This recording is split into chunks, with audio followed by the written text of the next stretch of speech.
Hi all, today I'll show you how to design OTP verify page.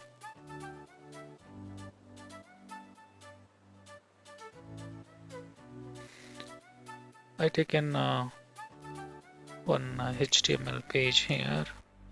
Inside I'm writing the code.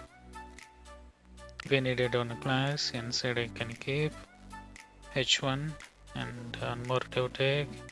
Inside I needed inputs and one need button.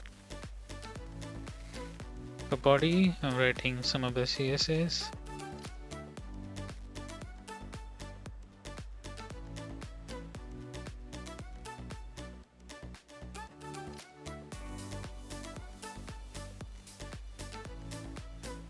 And the OTP container, we needed some of the CSS.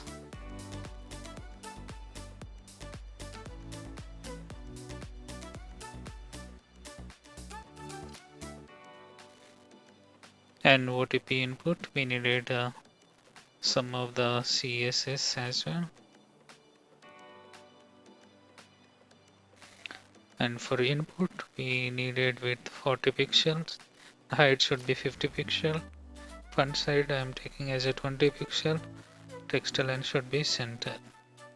Border I am taking solid white color. For verify button I am taking magenta of 510 pixel and padding I am taking border and background. Color we needed white. Front side should be 16 pixel only. Cursor it should be center. Border is 5 pixel. Whenever I hover on this button, I needed this background. When I open our page, we can able to see this design.